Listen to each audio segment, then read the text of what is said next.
YouTube in the past has consistently argued that their algorithms, policies, are often geographically dependent. That's something that we were told. It's something that many of you have been told. If that's the case, I would implore YouTube, could you please explain to me, your shareholders, and in all likelihood, a congressional hearing, why you believe it most appropriate in serving your audience to block the content of a United States presidential candidate exclusively in the country in which she is running? On Friday, Hillary Clinton, Rodham, in case you're thinking of someone else, Hillary Rodham Clinton claimed that Tulsi Gabbard, well, she claimed that there were people who were Russian assets, and then it was confirmed that it was Tulsi Gabbard, right? Confirmed that she was talking about Tulsi Gabbard, accusing her of being a Russian asset, and Tulsi's response had her trending #1 on Twitter.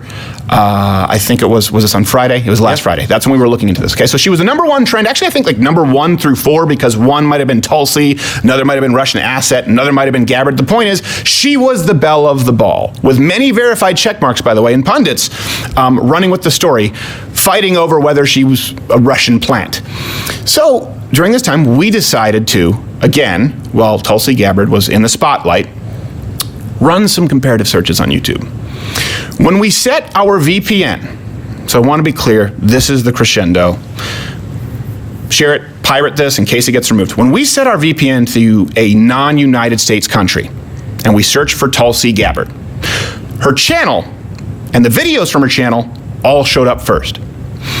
Yet again, when we switched our searches to the United States, however, nothing. Exclusively in the United States, the country in which she is currently running for president, you would receive no results from Tulsi Gabbard's channel or her videos until scrolling past the first page. Here's a video screen recording, and just in case people try to say that we've doctored it. By the way, these video screen recordings will be available as clips on YouTube should you want to use them for articles. So, that Friday, you search, she's trending 1 on Twitter, all of a sudden, boom, valve is pinched, you can't find her exclusively in the United States. You can if you're in Germany, you can if you're in Spain. United States, however, nothing. By Sunday, once the trend of Hillary Clinton's character assassination had subsided, the results for the US and other countries were magically switched back to being identical. Now, it's worth noting that her channel is, right now, as far as I know it, omitted from both sets of results. So everyone out there, take some screenshots, do some VPN experiments. I assume they're going to be fixing this once this video is out, and I assume that someone there is watching this right now, so they may not necessarily be consistent. You don't always have the same result twice. Even though, by the way, they're the same, her channel is not as prominent as it was before. Let me say this, Tulsi Gabbard is not my candidate. Like I said, I wouldn't vote for her. But this is chilling.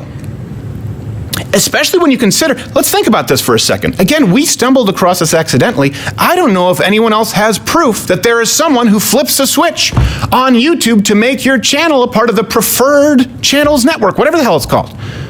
We only found out because of the Vox Adpocalypse. And then we only found out because I flippantly mentioned that this reeks of election meddling.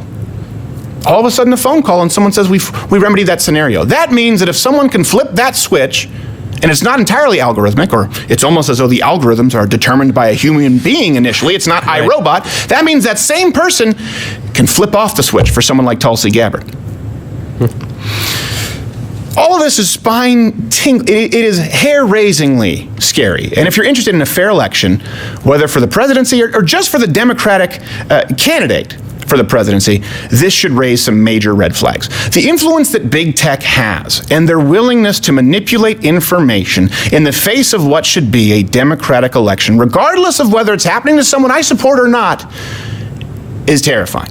So let me address some arguments, by the way, that I know will be presented. And I hope that you are being skeptical of this. I encourage you to be, and I encourage you to run your own tests. YouTube and Google will inevitably claim one of 3 things, or several. Because this is what we've run into, this is always what they claim publicly. 1, that it's simply algorithmic. It's not. Again, this channel is singularly unique in that we're able to prove that it's not because our channel was fixed by someone manually. Someone flipped a switch, someone could unflip that switch for Tulsi Gabbard. 2, YouTube may try to pass this off as an accident, a result of a poor, lower level employee with bad judgment, claiming that this was an oversight and that the individual didn't make the proper corrections, and they have since addressed the issue. Don't buy that either, okay? Why? We've been in direct contact with decision makers at YouTube who are aware of these problems and have been trying to do damage control to fix the problems, okay? It would stand to reason that the status of a current presidential candidate who is actively suing YouTube would be under the same kind of close watch from the world's biggest information and technology company, and that she wouldn't be someone pawned off on some patsy for the higher-ups. Doesn't pass a sniff test. 3, this is another argument they'll use, and this is most important. YouTube in the past has consistently argued that their algorithms, policies, that they are the results, well, they argue that it's a result of algorithms, but they do argue, let me be clear here, that the algorithms, the policies, the results that you find are often geographically dependent. That's something that we were told. It's something that many of you have been told. And that's because it's geographically dependent because it's designed to best serve viewing audiences with the most appropriate content for their search. I've heard this argument made a whole lot, and I expect it to be made now. If that's the case, I would implore YouTube, please, because I know someone there is watching. Could you please explain to me, your shareholders, and in all likelihood, a congressional hearing, why you believe it most appropriate in serving your audience to block the content of a United States presidential candidate exclusively in the country in which she is running? Hey, I hope you enjoyed this clip. If you don't, these are the ABCs of me, baby. You can just click next video and put it in double speed.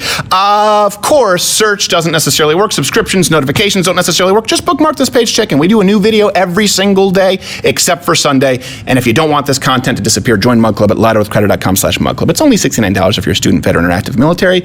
And if you don't, listen. I don't want to say that you're hellbound, but it doesn't look good for you.